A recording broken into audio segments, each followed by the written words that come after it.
Among several growing dangers of new wars under the Trump administration, tensions seem to be intensifying most quickly with the one that's also a nuclear power.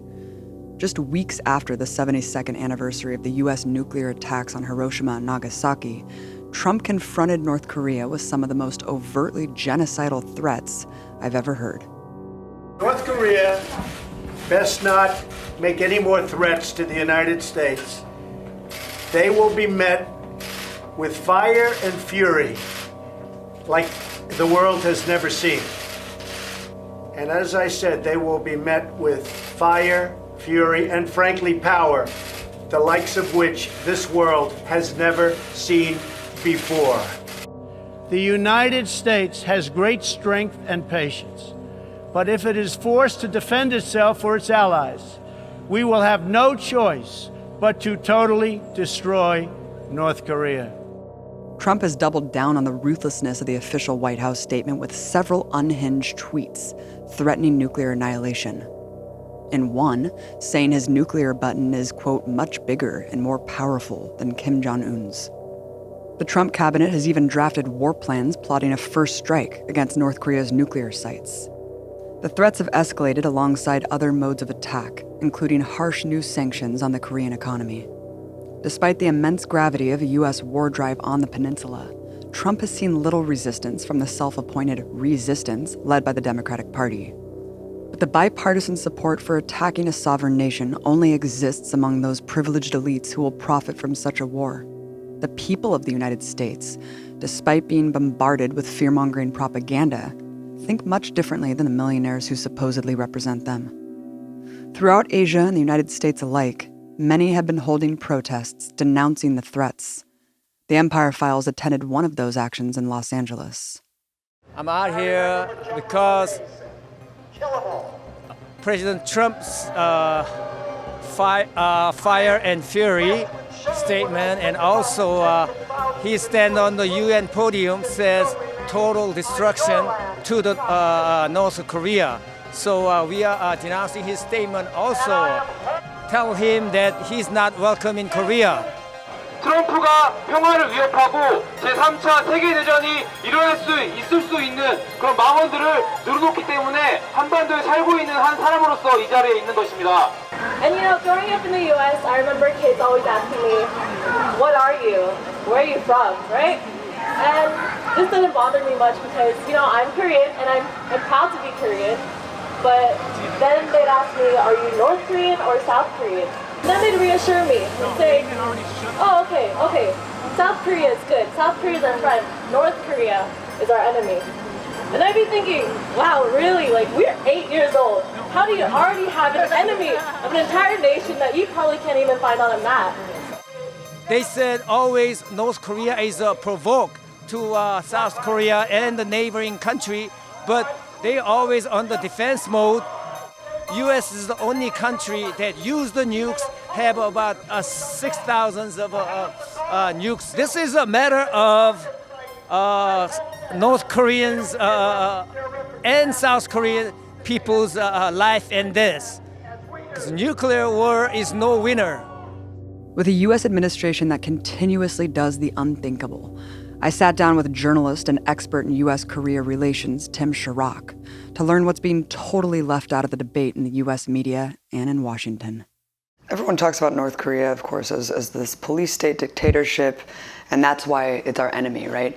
And South Korea is our ally because it shares our Western values of democracy and freedom. Do you agree with that? Until the late 1980s, South Korea was a pretty dark dictatorship too. And the United States supported a succession of police states there. After Syngman Rhee was overthrown, there was about 1 year of a somewhat progressive government in 1960 to 61 that wanted to start talking about unification. It wasn't that far after the division and the terrible impact of the Korean War.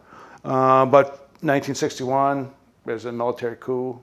Park Chung-hee, former general trained by the Japanese imperial forces, he took over as the military dictator in South Korea, and we supported that government until his assassination in 1979 with huge amounts of military aid. PAC government supported the U.S., sent troops to Vietnam to back the U.S., war in southern Vietnam. And so, we had this relationship with the succession of dictatorial governments in the South. And the Park Chung-hee government, talking about, talk about a police state, talk about a surveillance state, talk about a torture state, and yet we poured, hundreds of millions of dollars into supporting them and against the will of the Korean people. And there was another military coup in 1980 that was, another general took over after Park was killed. And, he took power by killing hundreds of people in the southwestern city of Gwangju. And, even when there was an uprising against that military coup, against martial law forces, the U.S. Worked with the Korean military to put down the uprising. And, this was really shocking to a lot of South Koreans, and people felt very betrayed. And they finally stood up and won their democracy in the late 1980s, 1987, and 1988.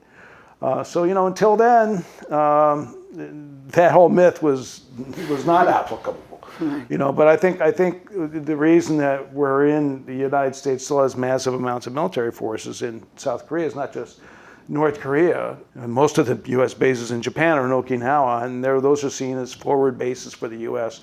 to project power in Asia and throughout the world, really. So the rationale has sort of changed. I was going to ask, the enemy of the state laws and kind of the repression of political dissidents, are those holdovers from these military dictatorships that you were talking about? Yeah, they are. South Korea has a law called the National Security Law, under which if you say anything that sounds like it's what North Korea says, you can be jailed. And you can be jailed for having North Korean literature. You can be jailed for traveling there without authority from the South Korean government. And so lots of people have been, persecuted under this national security law.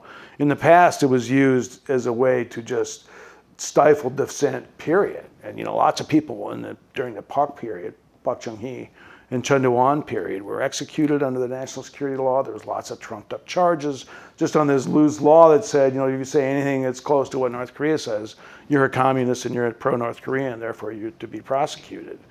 Under Park Chung-hee, there was cases of, there'd be a group of people that might have studied Marxism or something, and they would all 30 of them, they would charge them all with anti-state, on violations under the national security law. Horrific. Many of those people back in the 70s were executed.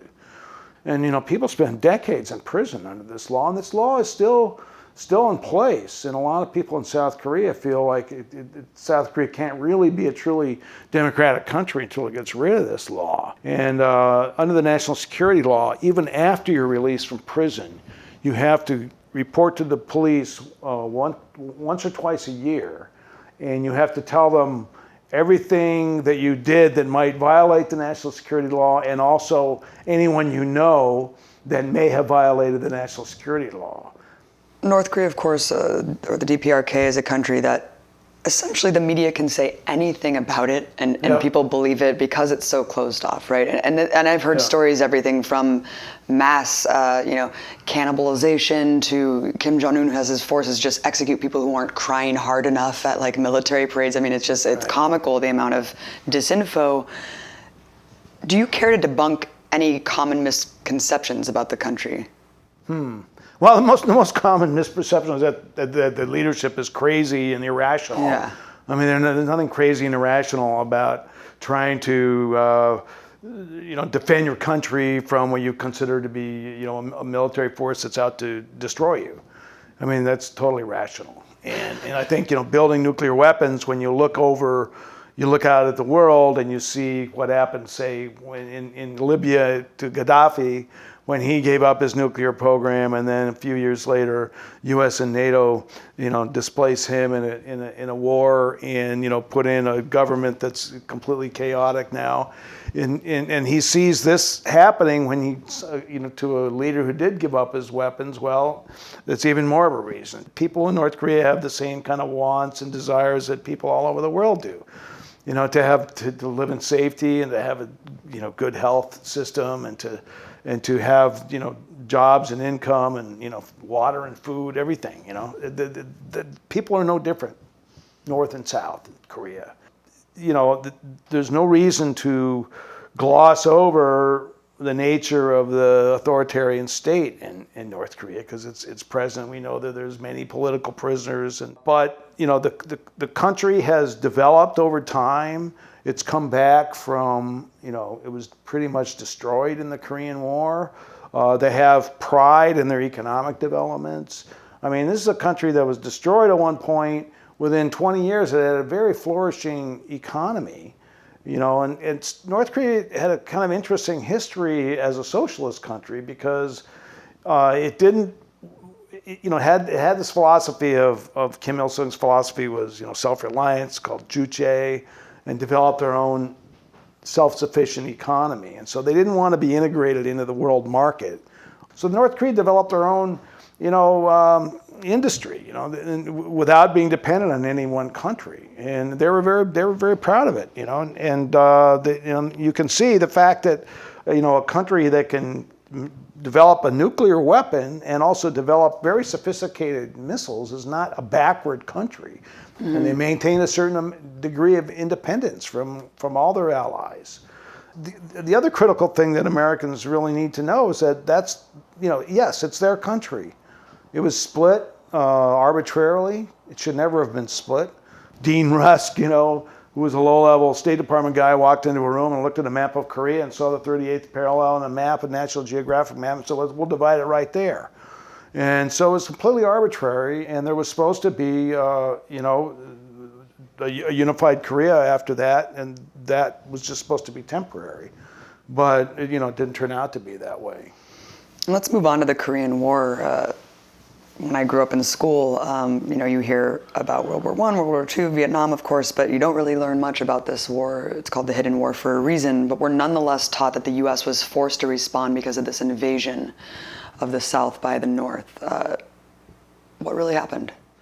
Well, the origins of the Korean War go back to that division in 1945. Throughout the country, there had been, you know, sort of these people committees were formed throughout the country, North and South, right after the division, because people want to have a unified Korea. In the North, they were recognized as legitimate organizations, these people's committees. In the South, right away, the U.S. sided with people put in power, people who had collaborated with the Japanese colonialists, Korean police who had been trained by and, you know, used by the Japanese colonialists as police. These are the people who were running the government and running the police. And the U.S. saw these people's committees as communist inspired and would not allow them to operate. And so he drove a lot of the sort of pro-independence, pro-unification forces, you know, underground, and eventually it became in the South in the late 40s. There was like civil war basically throughout the South. You know, leftists fighting against this right-wing government. And 1947, for example, on the southern island of Jeju, the largest island in Korea, the whole island voted. There was a plebiscite in 1948 where the whole island voted against dividing the country, which the President Syngman Rhee wanted to do. And right away, there was a small revolt against the occupiers of the island, who were these police who had collaborated with the Japanese. And the U.S. immediately saw this as like, you know, some communist-inspired revolt, declared the whole island Red Island, and oversaw a counterinsurgency campaign in which 30 to 40,000 people were killed. So, you know, all this kind of led up to the formation of two different states. First, South Korea declared itself Republic of Korea. And then after that, North Korea formed the DPRK, the Democratic People's Republic of Korea, after there was an official South Korea formed. And there was tensions along the border. And, you know, June 1950, Kim Il-sung, the leader of North Korea, decided the time was ripe to, in his view, to liberate the whole country from the U.S. And then they made a decision, Truman made a decision to actually send U.S. forces and South Korean forces north and to occupy the North. roll back communism. That was the idea then. And the problem with not having a democracy in South Korea is that this story has been covered up, how this came to be, until the late 80s. People couldn't even know their own history. And then, like I was saying before, under this national security law, if you started, retelling the history and it sounded like North Korean history, you could be arrested under the national security law. So it's really difficult to even come to grips with your own history there. The death and destruction caused by the U.S. empire in the Korean War, what were the targets, tactics, and how many people were killed? It's hard to say how many people were killed. I mean, I've heard upwards of 3 million civilians were killed. I think 3 to 4 million Koreans were killed. But they bombed everything they could bomb. I mean, they would strafe, railroad, anything moving on the ground, railroads, trucks, anything like that. Everything was open to blow up. And they dropped, millions and millions of barrels of napalm. I mean, they really perfected the use of napalm in Korea, in northern Korea.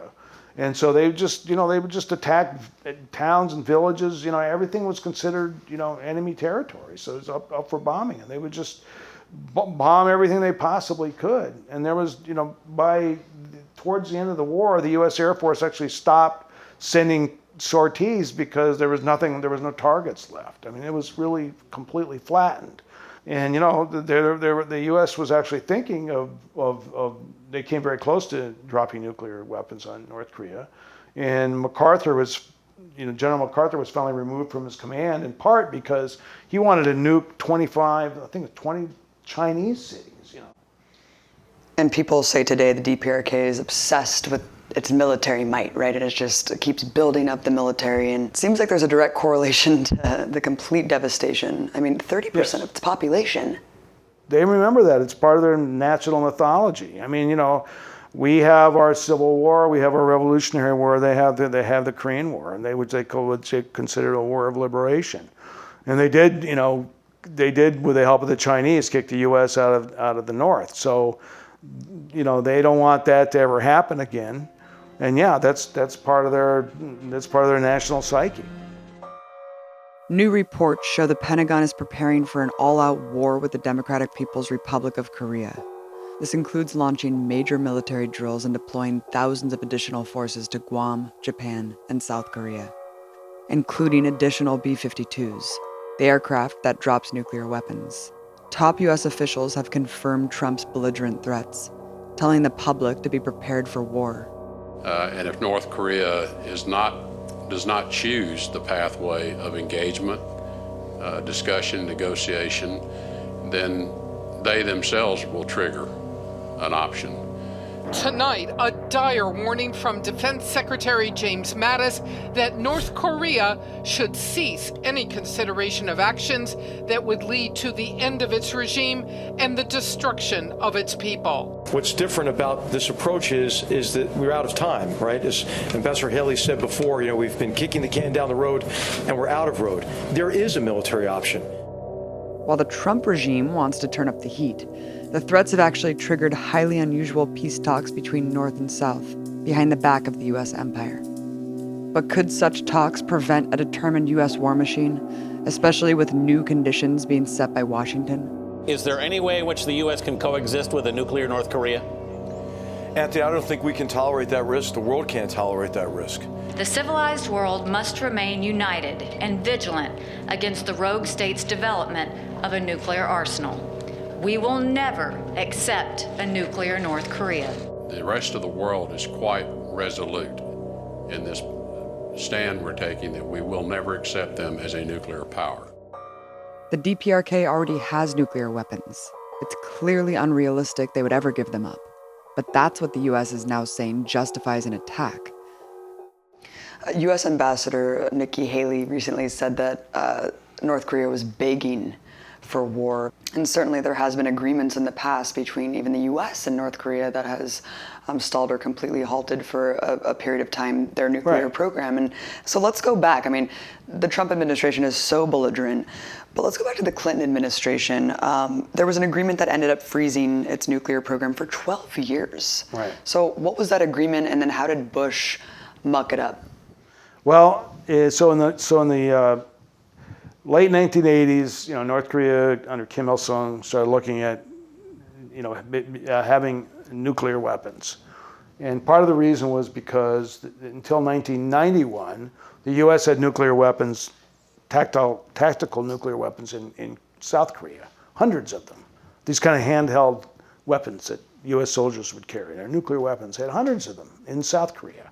And of course, the U.S. 7th Fleet is in Yokosuka, Japan, and very close to Korea. And there's ships there that have nuclear arms, planes. And Okinawa, the U.S. bases are there. And so they saw, building a nuclear capability was a way of defending themselves.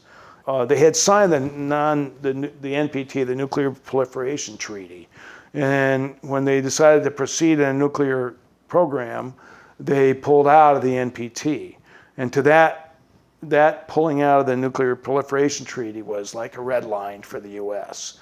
And actually, the Clinton administration seriously considered a nuclear strike on the Yongbyon facilities at the time.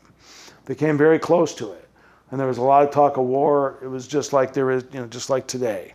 People might remember, Jimmy Carter went to North Korea, flew to North Korea, met with Kim Il-sung, and they hammered out what became this agreed framework under which North Korea agreed to end its nuclear program, stop its production of plutonium at this plant. And so when Bush took over in 2001, with all these neocons in his government, like John Bolton and Secretary of Defense Donald Rumsfeld, were against this agreement, any agreement with North Korea. In his State of the Union address, Bush labeled North Korea as part of the axis of evil with Iran and Iraq. So this was like the last straw for the North Koreans. They said, okay, we now see that you believe we're back in enemy status. And so they pulled out of the agreement themselves and started proceeding on their plutonium program. And by 2006, they had built their first atomic weapon and tested their first weapon in 2006. Negotiations, didn't they start later on during the Bush administration, and then it was Obama that actually completely, again, destroyed them? 2005, there was a declaration by South and North Korea, U.S., Japan, China, and Russia that Korea itself would not be nuclear, would not allow nuclear weapons, North or South. All the countries agreed to that. That agreement with the 5 countries had been violated by the U.S. because at the time the U.S. was still imposing, sanctions kept being imposed. And when Obama came in 2009, he and his people sort of had this idea that somehow the problem of North Korea would go away because it was going to collapse. And they did not want to negotiate directly with North Korea. So even, Bush was willing to have direct talks with them. Obama was not.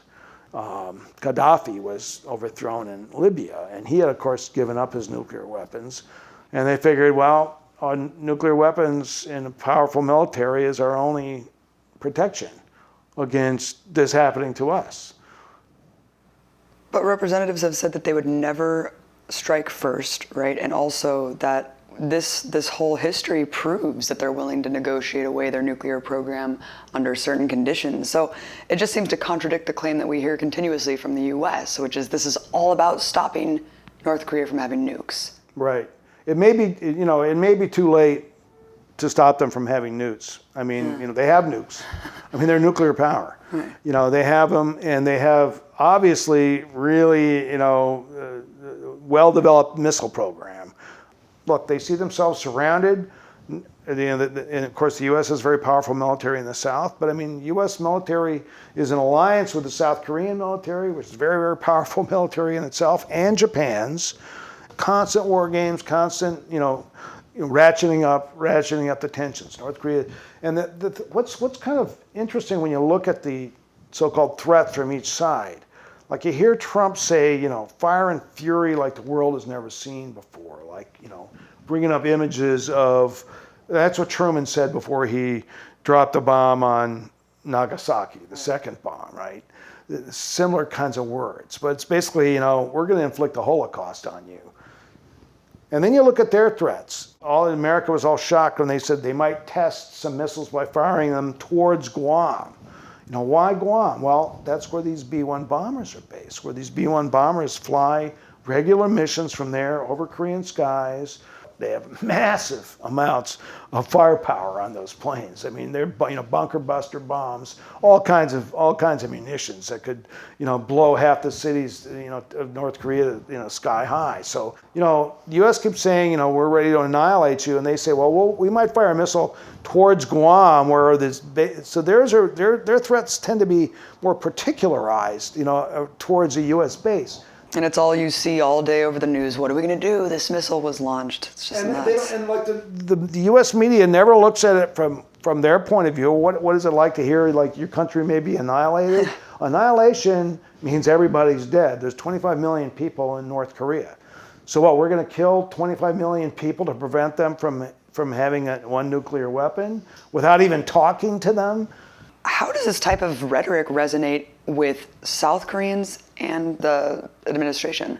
Well, it scares the hell out of people in South Korea, because people are there. Actually, when I was there in April and May, people there are far more worried about what Trump might do than what Kim Jong-un would do. They're used to these kinds of tensions with North Korea. South Koreans, when they hear Trump talking about fire and fury, I guess Trump doesn't realize that thousands and thousands of South Koreans have relatives in North Korea. Their families are. He's talking about their families, maybe their grandfather, their great-grandfather, their brother. So when he's talking about destroying the entire North Korean people, he's talking about destroying their own relative. And they see it as one country, and they don't see it in this divisive way that so many of our leaders do here. And I might add, in both parties, Democrat, Republican, they're the same. You hear the same hawkish stuff from both sides. And a complete dehumanization of North Koreans, as if they're all just robots who hypnotically following and worshiping their dear leader. They're human beings. They're human beings. Because instead of seeing them as just these demonic, crazy people, we should see them as human beings with hopes and dreams for their country like anybody else, and try to reach some common ground with them. Many in the U.S. establishment are arguing for a major war, as we're talking about, which would no doubt trigger just death and destruction, on a horrific scale. What would that look like for Korea, U.S. soldiers, and if regime change was successfully led by the U.S., what do you think would replace the regime? So the U.S., you read like this CNN story the other day from Barbara Starr. It was just a shill for the Pentagon. She talks about a 1-month war. They go in there and somehow take out their missile sites and take out nuclear sites. Obviously that in itself would kill tens of thousands of people. But, North Korea, if they're attacked, they're going to fire back. They're not going to take this lying down. So, an attack on Korea could generate not only counterattack on South Korea, but a counterattack on Japan. I mean, it would be a regional war. But there's a lot of people in the U.S. military that know how destructive a war would be in Korea. Anyone who's served there, mountainous country, and the people, they know the North Korean army, would put up a hell of a fight, and they know that the cost would be millions of lives, and I think that's the one factor that's maybe holding back U.S. Trump and his people. But now they're talking, they keep talking about the military option. War is, to me, it's just obscene to be talking about war as an option when it could kill, millions of people. I guess, Senator Lindsey Graham just says that's people over there. It's not going to bother, it's only those Asian people are going to get killed. Even Japan, but so what? We're not there. But tens of thousands of Americans could get killed too. And as far as your second question, I mean, what I know from when I've been following these sort of regime changes here, these people at the RAND Corporation, for example, Bruce Bennett, who's a specialist at the RAND Corporation, who thinks that, you know, the target should be Kim Jong-un. Worked closely on the interview with Seth Rogen. Exactly, and helped that movie, you know, helped with the end of the movie where they blew his head apart. And said that was a good idea to keep that in. Well, their model is to have the sort of U.S.-induced, you know, regime change from within. Like they're going to somehow win over all these North Korean elites, you know, to somehow go along with some kind of U.S. plan, to have a U.S.-backed government in North Korea, overthrow their government. And when you read carefully what they have to say and hear what they have to say, it's like South Korea isn't even part of their discussion. And there was a sort of rumor that got into a story. Some reporter picked up some intelligence from some counterinsurgency people in Washington who are, you know, consultants and contractors, and they were saying, oh, well, we're talking to the Trump administration about, you know, doing a counterinsurgency in North Korea. I mean, these people are nuts. They don't know anything about Korea.